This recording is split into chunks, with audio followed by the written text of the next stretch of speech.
That's right, we're going back to my favorite season of Power Rangers. Power Rangers Zeo, go Zeo. For today I have from Hasbro's Power Rangers Lightning Collection Wave 6 line. He is the leader of the Zeo Rangers.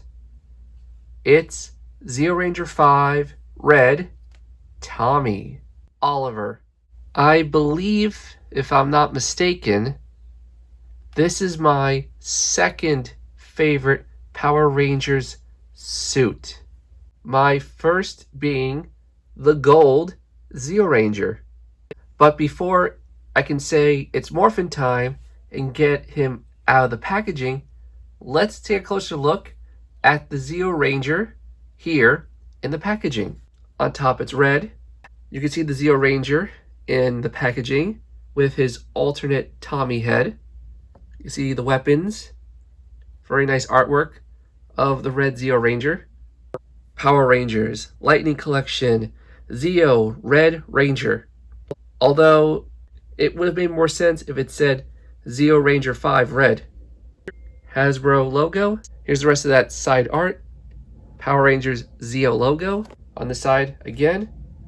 And on the back, a really nice product shot of the red Zeo Ranger, heavily weaponized to fight King Mondo and the Machine Empire, or maybe just a few cogs and stuff. But now, without any further delay, let's get Zeo Ranger 5 Red morphed out of the packaging. And here is Zeo Ranger 5 Red, aka Tommy Oliver, out of the packaging. Besides the helmet that's on the body, and that hand which can hold a sword, and that hand that could hold the blaster, he comes with all these other accessories. This is called the Zeo Power Pod Sword, and unlike most swords in Power Rangers, this one's actually collapsible on the show. As a toy, it does not, but it does give the illusion that it could. The hilt is painted gold.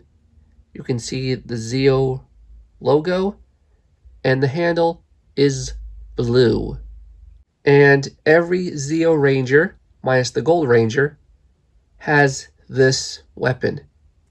But not this weapon. This weapon is called the Zeo 5 Power Sword / Battle Sword.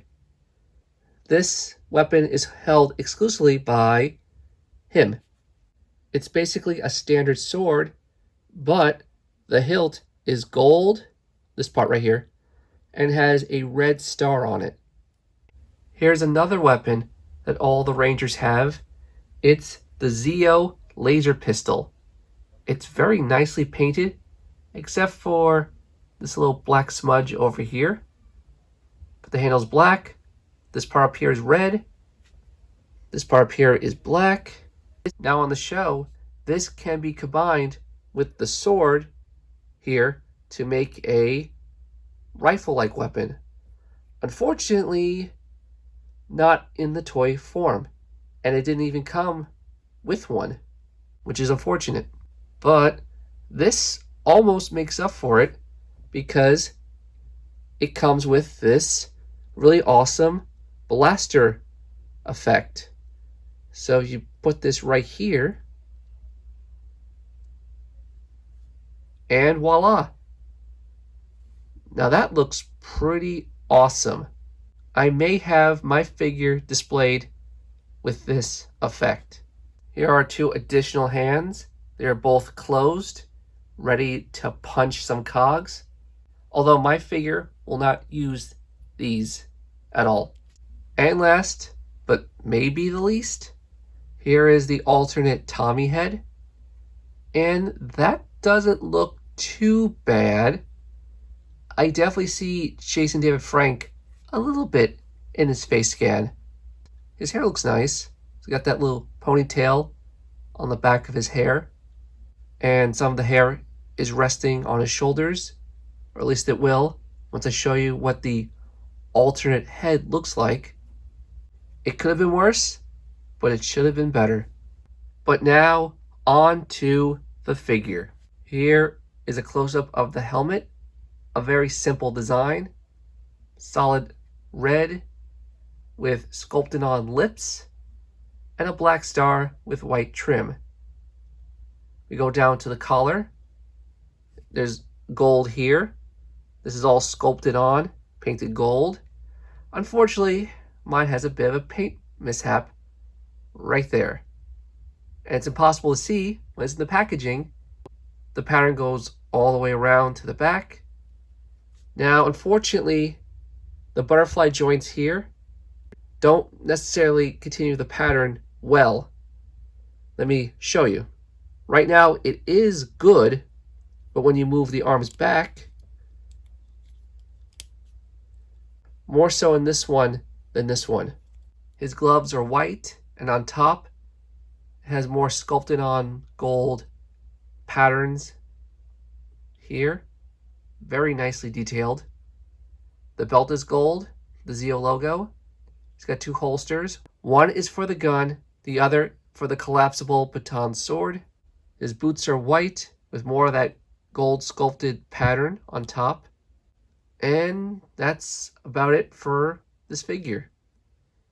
Now let's do a head swap and show you what he looks like with the Tommy head. And here is the Zeo Ranger figure with the Tommy head holding the Zeo helmet. Now say what you will about the Lightning Collection heads in terms of likenesses, but at least you can do this. You can never have done this with the Bandai of America figures. But now let's swap the heads back and get him all accessorized with his weapons. And here's the Red Ranger, all accessorized. Now, this figure has more additional problems than I realized. Here's a close-up of my figure. Here's a close-up on the back. The back shows the hand with the trigger finger is on the left, but here it's on the right. Also, the finger looks like it's going all the way through the trigger guard. This one cannot go all the way through the trigger guard.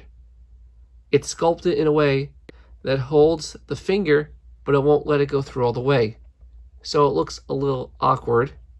Also, this hand was practically a closed fist that I had to wedge the sword into it. Another problem, it looks like the lightning effect took some of the paint off the gun.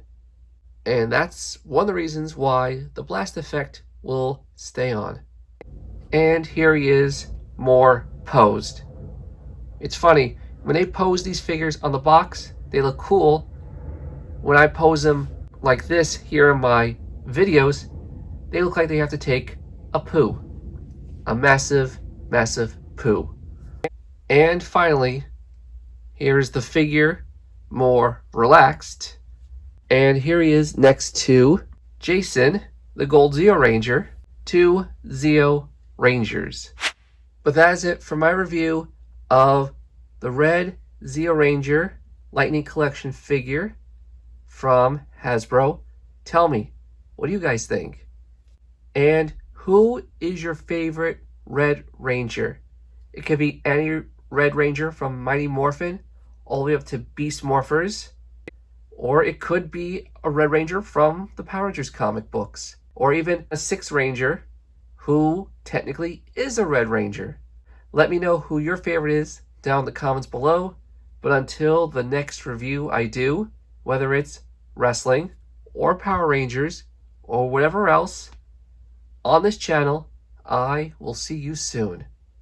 And like the ending to Power Rangers Zeo, into the transition to Turbo, I'm totally gonna botch this.